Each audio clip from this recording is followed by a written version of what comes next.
Génesis capítulo 39. Vas a colocarte sobre tus pies y vamos a leer desde el versículo 1 hasta el versículo 6. Ok, la palabra del Señor nos dice así: Llevado pues José a Egipto, Potifar, oficial de Faraón, capitán de la guardia, varón egipcio, lo compró de los ismaelitas que lo habían llevado allá. Mas Jehová estaba con José, y fue varón próspero, y estaba en la casa de su amo el egipcio. Y vio su amo que Jehová estaba con él, y que todo lo que él hacía, Jehová lo hacía prosperar en su mano. Así halló José gracia en sus ojos, y le servía, y le hizo mayordomo de su casa, y entregó en su poder todo lo que tenía. Y aconteció que desde cuando le dio el encargo de su casa y de todo lo que tenía, Jehová bendijo la casa del egipcio a causa de Jehová. Y la bendición de Jehová estaba sobre todo lo que él tenía. Así en la casa como en el campo. Y dejó todo lo que tenía en manos de José. Y él no se preocupaba de cosa alguna, sino del pan que comía. Y era José de hermoso semblante y de bella presencia. Toma asiento, amado. Iglesia sin límites. Ese es nuestro lema para este año. ¿Y la iglesia soy? ¿La iglesia soy? Yo. Muy bien. Como la iglesia soy yo, ¿quién no debe tener límites? Yo. No tengo límites. Y estuvimos trabajando mucho acerca de reconocer nuestras limitaciones. Tal vez es nuestro carácter, tal vez es la manera en la que nos comportamos, tal vez son las situaciones que hemos vivido y nos han llevado a tomar decisiones y actitudes que se convierten en nuestras barreras. Tal vez es la falta de amor propio. Tal vez es un entorno complicado. Ayer tuvimos un lindo tiempo con nuestros misioneros y yo quedé con uno de los chicos que fueron invitados a la actividad y estuvimos hablando. Y a veces en mi cabeza no cabe que una persona de 16 años no tenga pasión por la vida y no tenga un mañana.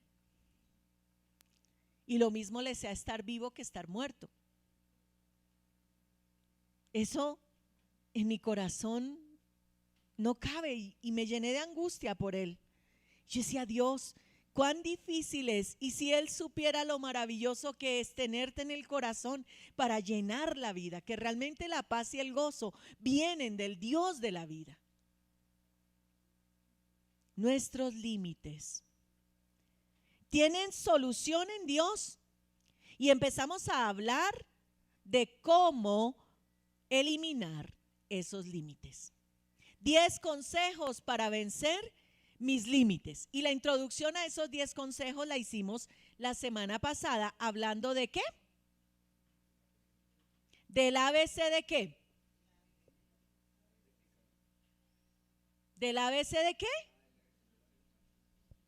De cómo gestionar mis emociones. ¿Cómo gestionar mis emociones? Y dijimos que gestionar tiene todo que ver con trabajar, con hacer. Es que así soy yo. Y cuando alguien dice así soy yo, es como si se pusiera una lápida en la espalda y decidiera morir. El así soy yo te niega toda posibilidad de cambiar y ser transformado. Y a veces no nos gustamos, ¿cierto? En el testimonio que nos daban en esta mañana, no se gustaba, no era chévere. El maravilloso era mi hermano el grande, al que todos amaban en la iglesia, era mi hermano porque mi hermano hacía cosas. Pero entender, mis amados, que aprender a gestionar nuestras emociones es liberador.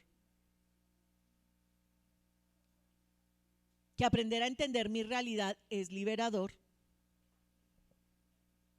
Que Dios vino para abrir mis ojos Y me encanta la escena de Pablo. Pablo se encuentra con Jesús, ¿verdad? Y es una antítesis lo que sucede con Pablo, porque en vez de ver más, no ve nada, quedó ciego. Se encontró con Jesús y quedó ciego. Y luego necesitó la experiencia del instrumento de Dios, de Ananías, para que recuperara la vista. Es algo contradictorio.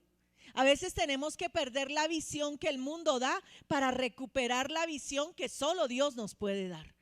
Para entender el propósito y el llamado de Dios para nuestras vidas. Vivimos con los ojos abiertos al mundo y a la realidad que el mundo nos da, pero ciegos a la verdad y al propósito de Dios. Iglesia Sin Límites es una iglesia, mis amados, que está formada por ti y por mí, y que entendemos que este mundo necesita de Jesús. De nuestra iglesia somos 29 capacitándonos en el proceso de entrenamiento. 2 cursos los martes, 2 cursos los jueves. Y la idea es que la sal esté por fuera del salero. Nos han enseñado que realmente la vida espiritual empieza cuando termina el culto. Y estamos tratando de hacer propia la visión. ¿Cuál es la visión? Siendo y haciendo discípulos de transformación y multiplicación. Te la debes aprender. ¿Ya te la aprendiste, Marquito? Todavía no. ¿Ya te la aprendiste, Franci? Todavía no. Martica, ¿ya te la aprendiste? Dale.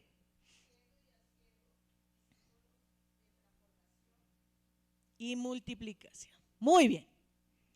Toda la iglesia debe aprender la visión, porque es sobre lo que debemos trabajar. Encarnar a Jesús, no solo ser asistentes a la iglesia, no solo ser personas que vienen al culto y creen que con eso cumplieron con el quehacer de Dios. Hay que ir más allá. Y este es el año en que vamos a romper barreras. Pero siguiendo con que la iglesia soy yo y soy yo quien tiene que superar mis límites, dijimos que íbamos a tomar 10 consejos. Luego del ABC que dimos la semana pasada, el primer consejo es: hermano, acepte el cambio en su vida. Acepte el cambio en su vida. Los cambios son parte de la vida. Imagínese usted, hermano, viniendo con pañal y tetero y gorrito y mediecitas de encaje.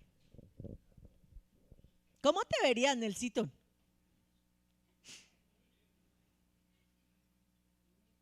¿Por qué no usamos ya esa ropa? ¿Por qué no nos vestimos de esa manera? ¿Por qué ya no tomamos tetero en frasco con chupo? Porque nuestro cuerpo cambió. Porque nos transformamos, porque somos otro, porque necesariamente crecimos. Qué difícil la etapa de la adolescencia, ¿verdad? Uf. Yo le tengo pesar. La verdad, yo fui privilegiada, yo no tuve adolescencia, porque yo fui viejita desde chiquita. Sí. Entonces yo no pasé esas etapas traumáticas, mi hermana sí. ¿Sí? Mi hermana quería ir a bailar, mi hermana quería no estar en la iglesia, mi hermana quería tener amigos, mi hermana quería probar de todo. Yo, como era viejita, mi deleite era los ancianos de la iglesia, me encantaban. Y siempre era con ellos con que yo compartía, pasaba mucho tiempo con la gente grande de la iglesia. Entonces el tema de que rebeldizarse y de que querer ir por aquí por allá no era mi tarea, nunca me llamó la atención. ¿Dónde lo aprendí? Con los ojos de los otros, con la experiencia de los otros. Y he aprendido cuán traumático es para un chico verse un grano aquí en la cara. ¡Ah! Gritaron. porque ese día iban a salir a alguna parte y tener ese monstruo allí. Los muchachos adolescentes tienen dismorfia, es que su cuerpo físico no corresponde con el cuerpo que tienen en su mente. Y son torpes y quieren dormir mucho. Y uno de papá le dice, es que usted es un perezoso, se la quiere pasar durmiendo. Es que su cuerpo está en transición y está como en hibernación y necesitan dormir más.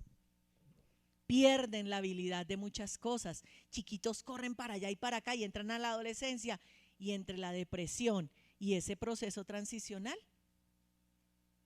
es un cóctel mortal para los adultos. ¿Y sabías que hay muchachos adolescentes hasta los 25 años más o menos? Ahí la gente se hace joven y adulta. Y uno no entiende, y hay gente que todavía tiene procesos más complicados porque no maduran mentalmente, y tú dices, su cédula dice que tiene 40, pero se porta como uno de 20. ¿Sí? Y entonces se quieren todavía mandar a hacer el tatuaje. Y todavía quieren usar arete y ponerse expansiones. Y el piercing y la cosa. Los cambios, mis amados, son parte de la naturaleza y de la vida. Y gloria a Dios por los cambios. Un día mi esposo me dijo, oye, a mí me gustaría cambiar de trabajo todos los días. Yo no sé si todavía quieres, pero eso fue hace bastantes años atrás. Conocer más personas, transformarse, y yo decía, no, a mí que me dejen ahí, llevo trabajando en el mismo sitio 20 años, 20 años. Y por mí que todo se quedara tal cual está, pero Dios es el Dios del cambio y de las renovaciones. Por eso nos hizo como nos hizo. Qué difícil la transición de adulto a anciano, ¿verdad? Algunos de nosotros estamos haciendo esa transición y entender que, ay, dolió, que ya no me puedo que ya no puedo alcanzar, que ya no me puedo agachar, que aparecieron enfermedades y dolores que nunca tuve. Yo les he compartido que cuando alguna vez mi mamá me dijo un día, mija, me duelen hasta las pestañas. Yo pensé para mí, ya le dije, pobrecita mi mamita, pero por adentro dije, ay, tan exagerada mi mamá. Yo me he levantado en días que digo, me duelen hasta las pestañas. Tal vez mi hija diga lo mismo, y tan exagerada mi mamá. Pero hay cambios. ¿Y qué cuando los cambios no son míos, sino son del otro? De mi pareja. Cuando ya no era, ¿y usted de dónde sacó esas mañas? Está cambiando. Pero usted nunca me contestaba así. Te informo, está cambiando. Porque no somos productos terminados. Y gracias a Dios no lo somos. Pero parte de vencer los límites es entender que cambiamos. Y aceptar los cambios. Ustedes no han visto a esas señoras grandes, minifaldudas, y que uno les mira la cara y están así todas arrugaditas como una ovita pasa, y uno dice, venga, pero pues hagámonos grandes con dignidad, ¿verdad? De acuerdo a la edad. Vivamos de acuerdo a la edad. Y finalmente sí, la edad es mental, claro que sí. Pero hay situaciones que ameritan dignidad. Dignidad. Y hay gente que no quiere los cambios, quieren que todo se quede igual. Igual. Nunca cambian la cama de su cuarto de lugar. Déjenmela ahí. No mueven nada, no cambian nada. Tienen un estilo de ropa y de vestir. Y hoy dije, Señor, voy a habilitarme moralmente para predicar. Ustedes saben que yo siempre predico en falda o en vestido. Y dijeron, ay, la pastora se trajo pantalón hoy. Porque quería hablarles de que es necesario que nuestra mente también cambie. Y yo tengo claro que Dios va más allá de tu forma exterior. Pero para mí era una tortura subirme a ministrar al altar la palabra del Señor en pantalón. Por eso el sermón pasa primero por mí. antes que por ti. Y entender los cambios es necesario. Y tú dices, sí, es una banalidad, es una trivialidad. Pero créanme que en mi cabeza eso es un problema. Bien complejo, bien delicado. Y se ameritó valor y entusiasmo para hacerlo. ¿Qué tendrías que cambiar tú? ¿Sabes? José dejó de ser el niño consentido de papá y mamá. Y estaba acostumbrado a que sus hermanos lo hostigaran todo el tiempo y lo molestaran. Eso era una cosa. Pero ahora estar en una nación donde no conoce el lenguaje, porque egipcio y hebreo son dos cosas muy distintas. Las culturas, la forma, pero adicionalmente él no entró como una persona libre que va a visitar y de turismo, a bañarse en el Nilo. Llegó para ser esclavo. Del hijo consentido, favorito, protegido de papá, a ser un vil esclavo. Pero recuerdan que la semana pasada dijimos que José contaba de la fama de sus hermanos y le daba quejas a su papá. Pero en el proceso el texto dice que mientras José fue vituperado por sus hermanos, le fue quitada su túnica, fue echado en una cisterna, sacado de la cisterna, no que lo matemos, no que mejor no que mejor vendámoslo. ¿Tú no ves a José diciendo absolutamente nada? Nada. Y ahora llega a Egipto y tampoco dice nada. ¿Cuánto nos cuesta entender los cambios? Y adaptarnos es mucho más complejo. Si no, ¿por qué te sientas cada domingo en la misma silla? ¿Por qué te sientas cada domingo en la misma silla? Recuerdo al hermano Céspedes. El hermano Céspedes era un ancianito de mi iglesia cuando yo era muy pequeña. Yo tendría tal vez 4 o 5 años. Y con él hay 2 eventos muy particulares en su vida. El primero era que un día llegó al culto de las 2 de la tarde porque el domingo habían 2 servicios en la iglesia. Si tú querías ir a descansar, descansabas cualquier otro día de la semana, pero el domingo era el día del Señor. Y era el día del Señor. Y él llegó y una persona, un señor, se había sentado en su silla junto a la columna. Y se paró allí y le dijo, está sentado en mi silla. Y el Señor le dijo, ¿se la vendieron? Pues ahí hay más y está sentado en mi silla. Y no quería parar, o sea, él tendría que quitarse de allí. Y la persona tercamente no se quiso mover. Y él se dio media vuelta, se volvió a colocar su sombrero y se fue. Era su silla y era donde él adoraba. Y si no lo dejaban ahí, no adoraba y se fue. Tiempo después, el hermano Céspedes, en un culto de tarde de domingo, se sentó en su silla como todos los domingos, participó de la mesa del Señor, se sentó para el sermón terminó, todos nos levantamos para irnos a casa y él no se levantó. Murió en la iglesia. Wow. Yo quisiera esa muerte. En serio que sí. Tan al día con Dios. Era un hombre que amaba al Señor, pero no le gustaban los cambios. A muchos de nosotros no nos gustan los cambios. Los cambios en la vida de José fueron significativos y aparentemente para nada bueno. ¿O sí? ¿Quién de ustedes dirá, sí, yo me dono para ser vendido como esclavo? Dani diría, ay, sí, que no me consienta mi mamita, mi papito, mi hermanita, mi cuñadito, mis amiguitos, véndanme como esclavo a Egipto. ¿Cierto que no, Dani? No. Yo soy bebé acacha. Y como soy bebé acacha, a mí me gusta ser bebé acacha y no quiero ser vendido como esclavo. José se adaptó fácilmente al cambio. Fácilmente.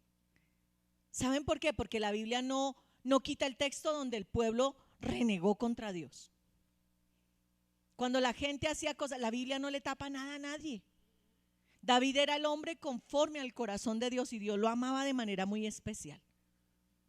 Pero no tapó Dios en la Biblia lo que David hizo. Pero de José no dice que se quejó. Lo vendieron y le dijeron: de ahora en adelante usted va a ser el esclavo de Potifar. Esclavo sí, pero bendecido. Esclavo sí, pero bendecido. El texto lo dice. Y Jehová bendijo la casa del egipcio a causa de ¿quién? De José. Yo puedo ser lo que otros quieran o me empujen a hacer, pero la presencia de Dios no se va de mí. No se va de mí. Las circunstancias pueden cambiar, querido, pero la presencia de Dios va contigo y está en ti y te ayudas a adaptarte a las circunstancias, teniendo y no teniendo. ¿Quieren ver a alguien que se adaptó a las circunstancias? Piensen en Job. Piensen en Job un segundo. Hombre próspero, temeroso de Dios, lleno de hijos, familia, prosperidad. Y literal, en un ventarrón, perdió todo. Jehová dio, Jehová quitó. Sea el nombre de Jehová bendito.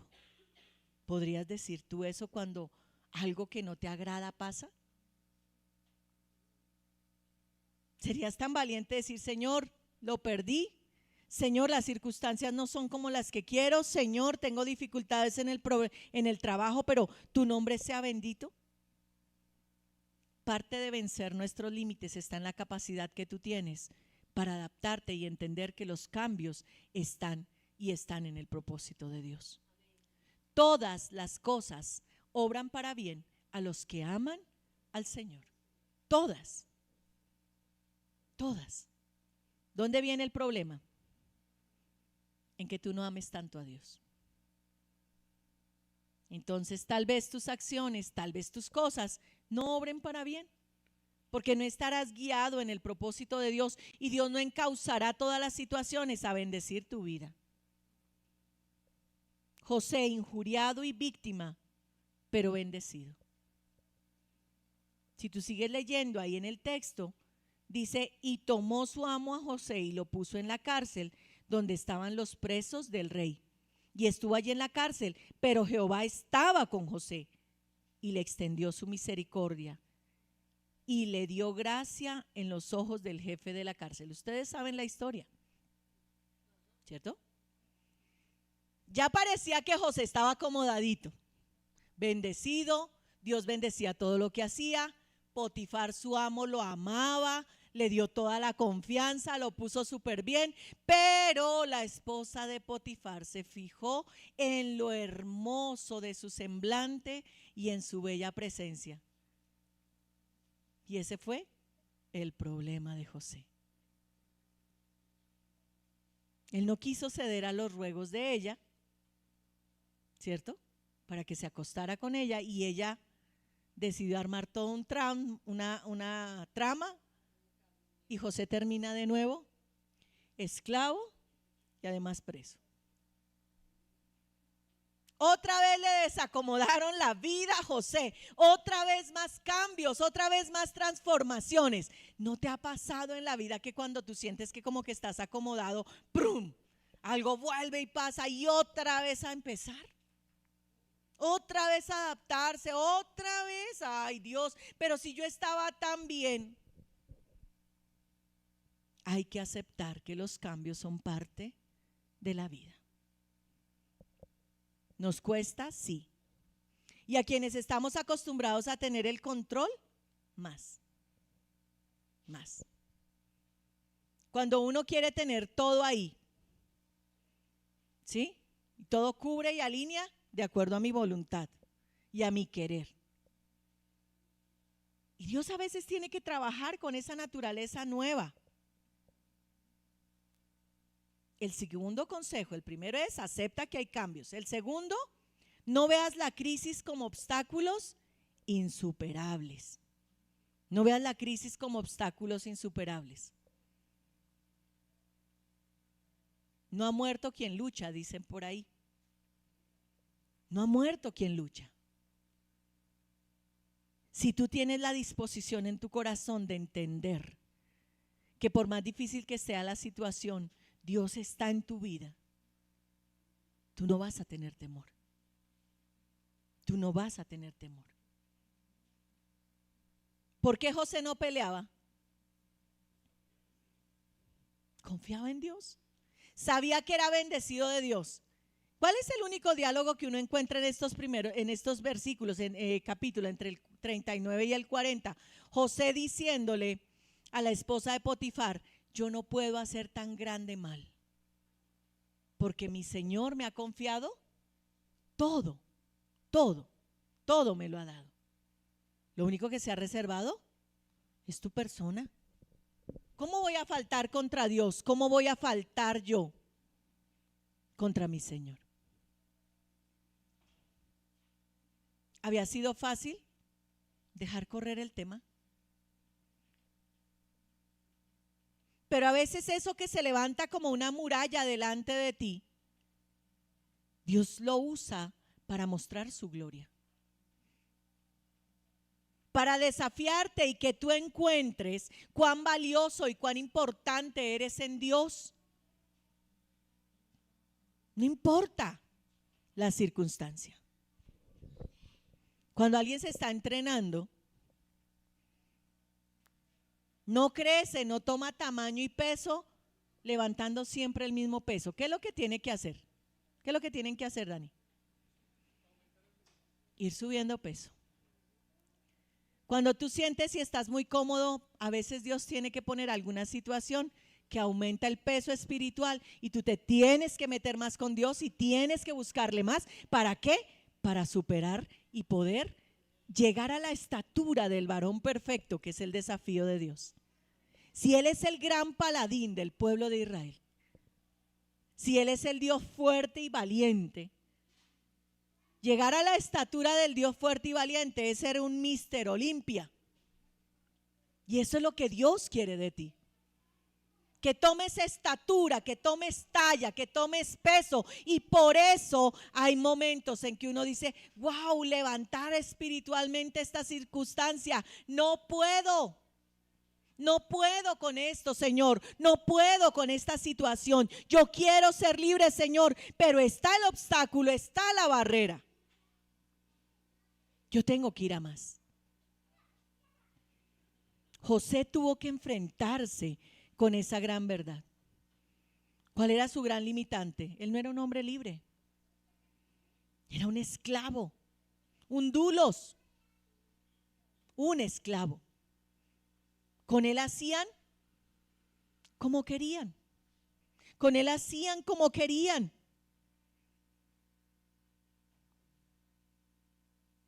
Y en el versículo 39:20 dice lo que les acabo de leer. Él fue puesto de nuevo preso, pero en la cárcel José volvió a ser diligente. En la cárcel José empezó a hacer lo que mejor hacía, y era administrar. Era lo que mejor sabía hacer. Y allí de pronto tiene que ver con el tema de las esferas de la sociedad. Yo hago lo que mejor sé hacer donde Dios me puso, y eso da testimonio de Dios, del Dios a quien sirvo. Cuando soy excelente en lo que hago. Si tienes que presentar un informe, hazle la grafiquita adicional. ¿Sí? Si tienes que pegar remaches, pon los que cubran y alineen y sean los mejores remaches puestos en la vida. Que nadie ponga mejores remaches que tú. Que va y se va. Las circunstancias difíciles, mis amados, nos llevan a ser los mejores. Esclavos sí, pero bendecidos. Injuriados, tratado mal, porque lo que José hizo fue solo guardarse en santidad para Dios, y la recompensa fue sacarlo de su sitio de confort y llevarlo otra vez a sufrir. Y sin embargo eso no desanimó a José. ¿Qué es lo que te desanima a ti? ¿Qué es lo que te tiene dándole vueltas y vueltas al desierto? ¿Qué es lo que te tiene en esa condición? ¿Cuál es tu limitante? ¿Dónde está tu cabeza enfocada y dándole vueltas y vueltas y vueltas al molino? No hace mucho había una circunstancia difícil en mi vida, en mi experiencia personal. Y Dios me dio una herramienta porque ese pensamiento era una cosa angustiante allí, una constante. Y Dios empezó a traer canciones. Y ya me sé 5 canciones, me las aprendí en este mes. 5 nuevas, grupo de alabanza. 5, me las sé toditas. Y cuando el enemigo viene a atacar mi espiritualidad y mi vida, yo saco mi ahorro y mi mente va de nuevo a la alabanza. Mi pasado no me define. Lo que hice ayer, Dios, hay muchas canciones. Y he encontrado la manera de pasar mi dificultad. ¿Cómo estás pasando tú la tuya? ¿O te quedas como el pueblo de Israel? Una travesía de 40 días se convirtió en una travesía de 40 años. ¿Cuánto llevas dándole vueltas a la misma dificultad y no la superas?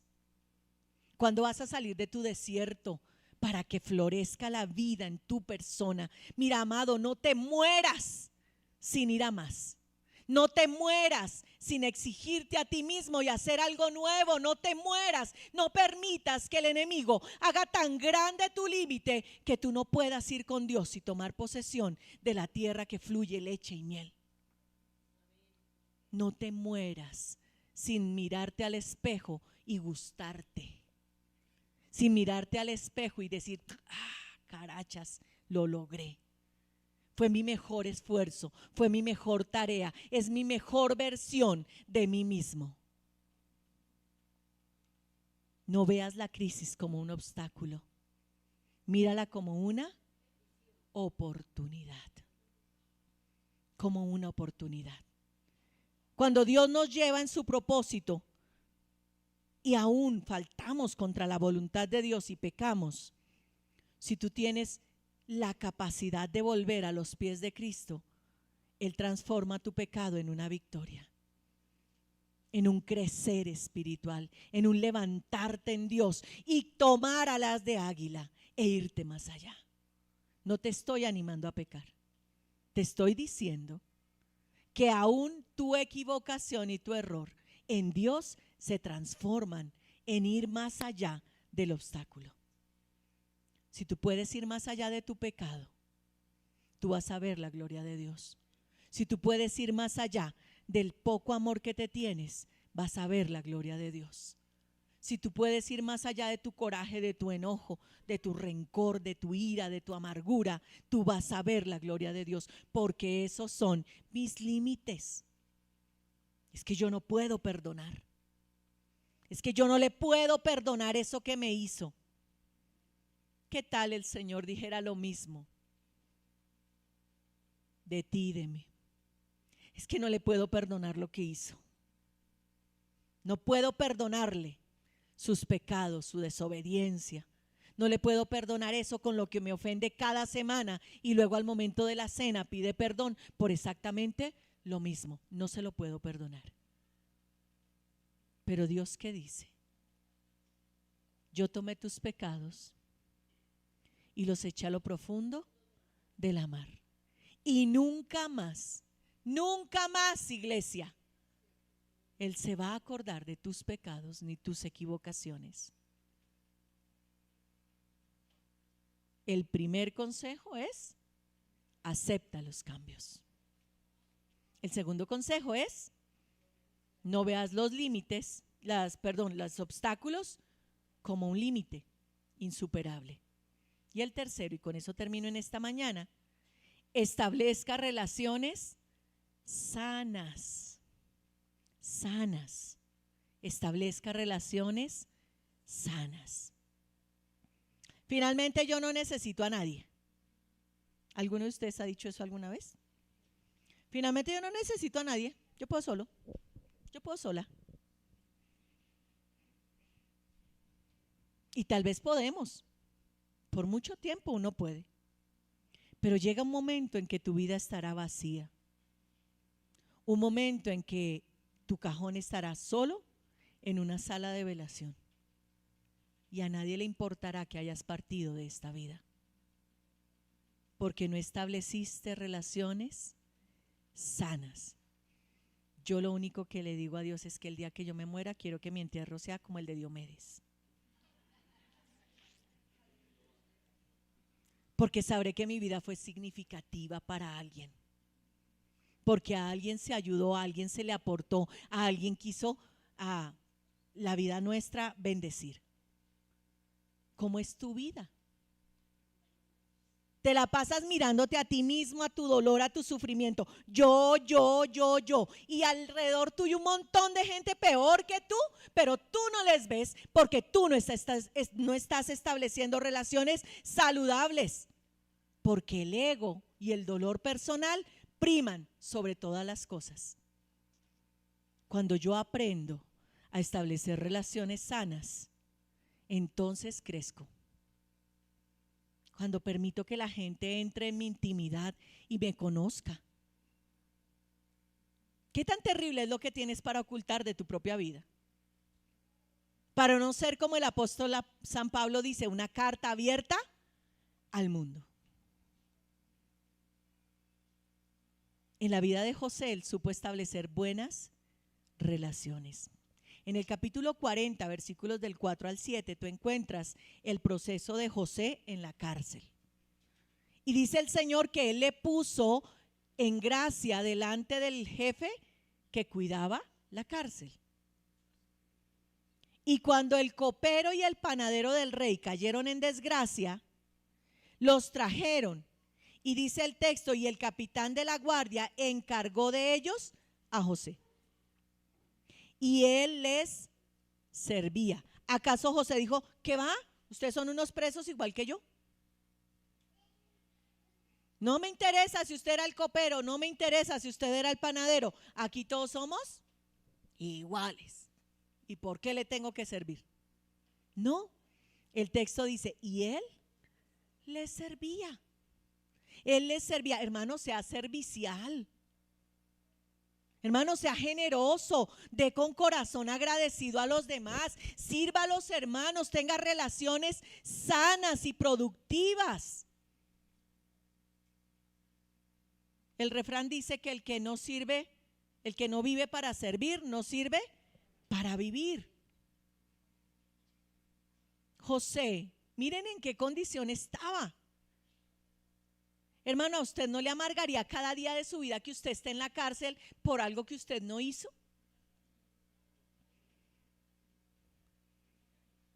Cuando mi mamá nos corregía y nos peleábamos con mi hermana, como ella no sabía cuál de las dos era la que había iniciado la pelea, era sencillo. Había juguete para las dos y las dos castigadas. Ya, solucionado.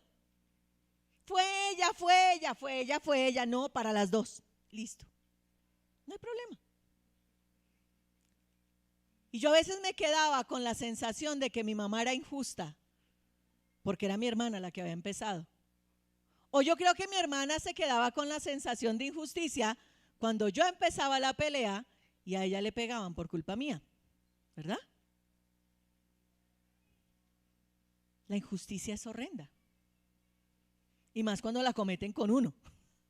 A uno no le importa tanto la injusticia contra otro, pero cuando la injusticia es contra mí, entonces yo me delico, entonces me lleno de dolor. José estaba en la cárcel injustamente. No tenía por qué estar ahí. Entonces José podría perfectamente, y uno hubiese entendido, que sirviera de mala gana.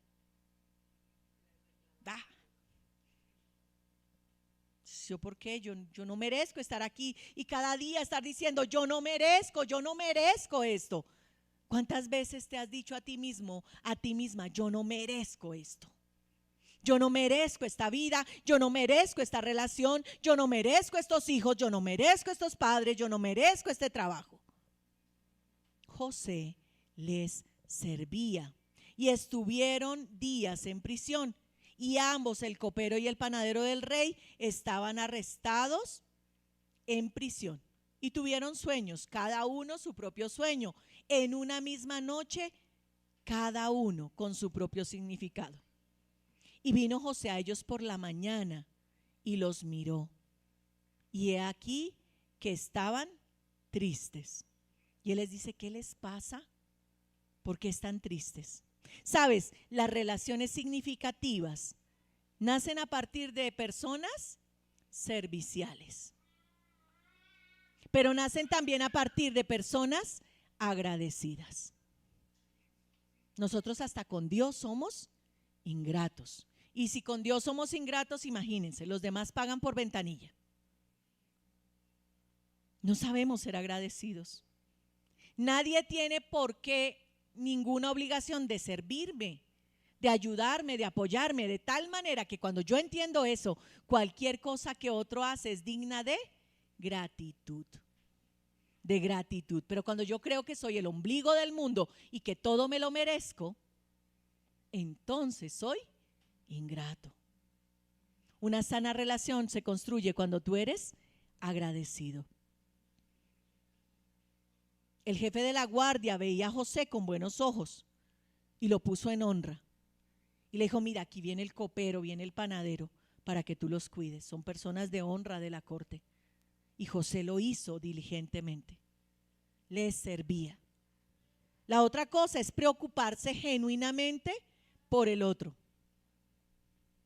A veces en casa uno oye que la mamá o el esposo o el hijo: ay, me duele.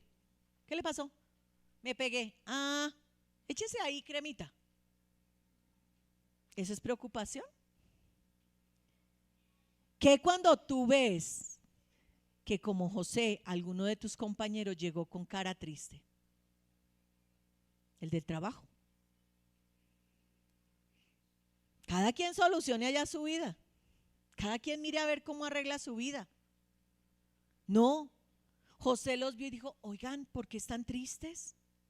Una preocupación genuina, verdadera, que la gente te importe. La iglesia, que somos la sal de la tierra, tenemos que tener una preocupación genuina por los demás. Hermano, deje de mirarse tanto a usted mismo. Deje de mirarse tanto a usted mismo. Le informo, usted no es el único sujeto a cambios, ni tampoco es el único que sufre. Hay gente que está más complicada en su vida que usted. Hay gente que no come sino una sola vez al día. Hay gente que tiene depresión al punto de querer quitarse la vida. Hay gente que tiene unos hijos conflictuados. Hay gente que está enferma y desahuciada, para la que no hay un mañana. Tenga preocupación genuina por los demás. El Señor se preocupó genuinamente por nosotros, y fue tal su preocupación y tan genuina que envió a su Hijo Jesucristo para morir por ti y por mí, porque era la única manera en que tú y yo podríamos ser salvos. ¿Eso no es preocupación genuina? Claro que lo es. Eso es preocupación genuina. ¿Tú te preocupas genuinamente por los demás? Miren, pasan cosas curiosas. ¿Se acuerdan que hace unos días en el devocional de la mañana yo les pedí que oráramos por un niño de 8 años que había intentado suicidarse ya como 2 o 3 ocasiones? De la iglesia nadie me ha preguntado qué es de la vida de ese niño. Nadie. Pero hay una persona que no es de la iglesia, que no es cristiana, pero que le gustan los devocionales que enviamos en las mañanas, y en 2 ocasiones me ha escrito para decirme: pastora, ¿cómo va ese niño? Pastora, ¿cómo va? Y yo dije: qué curioso. Eso es preocupación genuina, genuina. Que fulanito, hermanos, oremos. Cuando yo les escribo en el grupo: hay que orar por fulano. tú lo miras y dices, ah, sí, y ya. 3 o 4 le colocan ahí unas manitas de oración y tal vez 1 o 2 oren por esa persona. ¿Y pretendemos ser la imagen de Cristo? ¿Y pretendemos ser la sal fuera del salero? Tú tienes problemas, pero hay gente que está peor que tú. Tú tienes dificultades y límites, pero hay gente que está más limitada que tú.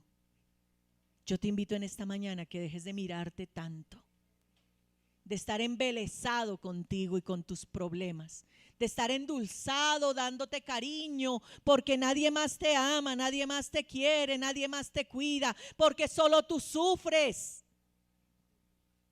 Abre tus ojos y pídele al Señor que, como a Pablo, te quite las escamas de los ojos y tú puedas ver como Él ve.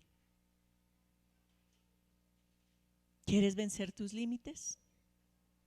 Establece relaciones sanas. Ama a las personas y relaciónate con buenas personas. José se relacionó con el copero y el panadero. Al panadero no le dijo nada, pero al copero, que era el que iba a ser restaurado, le dijo, no te olvides de mí, que yo estoy aquí. No te olvides de mí. Yo te he servido bien. No te olvides de mí. Relaciones significativas. Hermano, a veces la gente no sabe con quién relacionarse. Ayer hablando con ese chico yo le decía, todo tu entorno piensa igual que tú. Todo tu entorno piensa que no importa morirse en una vuelta. No importa. Pero si la logran, entonces se hacen a unos pesos. Un entorno enfermizo, malsano. Hermano, si usted está con gente que solo sabe quejarse y no tiene ánimo para desafiar la vida y que son depresivos y son ansiosos y son tristes, salga de allí. Preocúpese genuinamente por ellos, atiéndales, ayúdeles, pero ese no debe ser su círculo de alimentación emocional.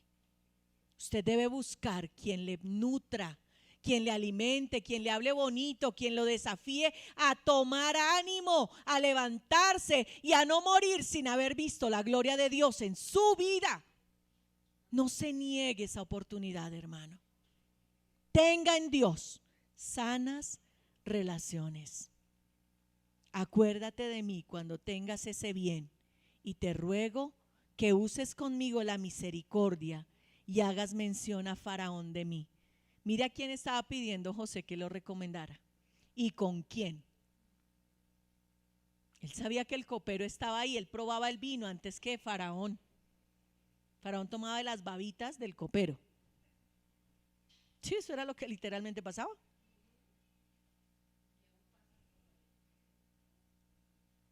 ¿A quién le estaba recomendando su bienestar? Hermanos, si su entorno es de gente más triste que usted y más complicada que usted, no le van a aportar nada. Ponga sus ojos en alto. Ponga sus ojos en aquellos que le hacen crecer espiritualmente, que le desafían. Sirva a los demás y sea de los que ayudan a subir a otros, pero por encima de usted deben haber otros que lo ayuden a subir a usted también. Dios quiera que tú te desafíes en esta semana a quitar tus límites. Empieza a aceptar el cambio, deja de luchar con eso. Deja de pelear con los cambios. Ve en la crisis que estás viviendo una oportunidad. Que no tengo trabajo, ¿qué me pongo a hacer? Que mis finanzas no dan, venga, tengo que buscar otra entradita. ¿Qué me pongo a hacer? ¿Qué sé hacer? ¿Qué tienes en tu mano? Le preguntó Dios a Moisés. Y Moisés dijo, solo esta vara. Y con ella mostró su gloria, ¿verdad? El Señor mostró su poder. ¿Qué tienes en tu mano, iglesia? No veas en la crisis obstáculos, ve en ella oportunidades. Y lo estamos aprendiendo con el pastor Orlando en el seminario. debilidades, oportunidades, amenazas y fortalezas. Nosotros tenemos un diagnóstico que hicimos con el pastor William y la pastora Nadia, y ese va a ser el pie de apoyo para hacer el resto de la tarea que tenemos para hacer como iglesia. ¿Tú has pensado en que eres valiente, importante, valioso? ¿Dónde están tus fortalezas? ¿O solo te ves el pobrecito yo que Dios mandó desprovisto a este mundo, al único al que Dios no le dio nada? Es que Dios tiene preferidos. No, Dios tiene gente que sabe leer la vida en tono de su voluntad, y cuando leemos la vida en tono de la voluntad de Dios, Dios nos bendice, como a José: donde pongas tus manos, Dios te bendecirá. Iglesia, levántate, y en esta mañana yo quiero invitarte a que tomemos ejemplo de José. Este es el tiempo en el que Dios quiere que no tengas límites. Unos dirán: soy pequeño para eso. Otros dirán: ya soy muy grande para eso. Pero Dios te pone en gracia. Dios te pone en gracia.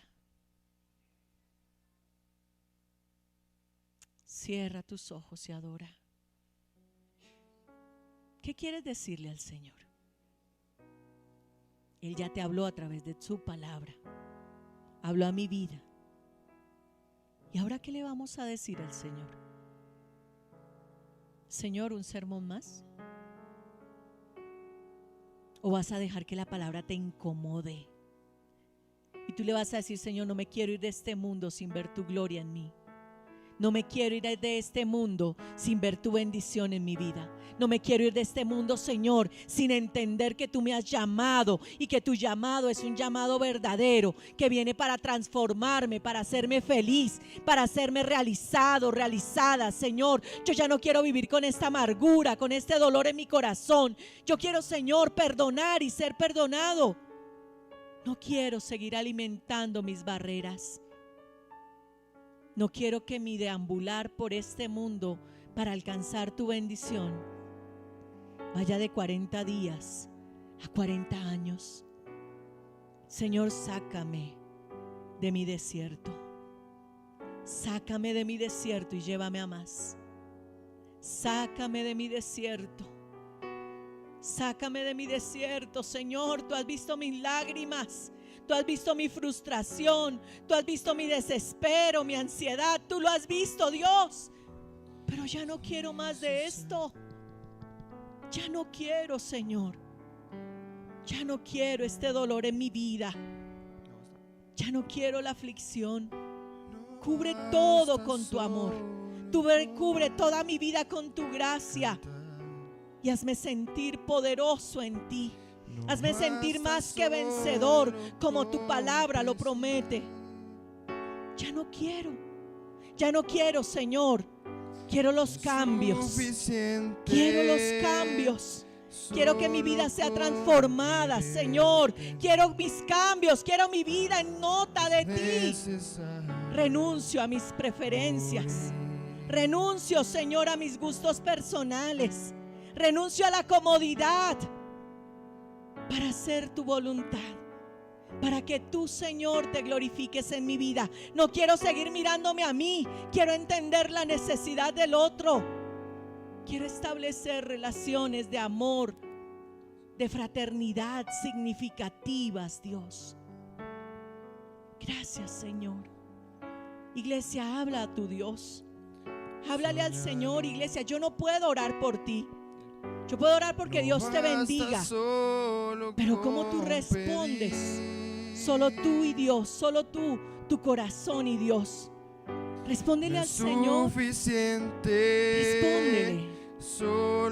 En lo que oyes esta canción, respóndele a Dios. Es necesario morir. Pídele al Señor una nueva vida.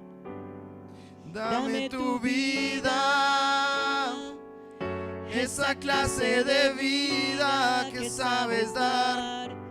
Dame tu vida, yo quiero vivir solo dame tu vida, resucítame en ti. Yo quiero vivir solo para ti.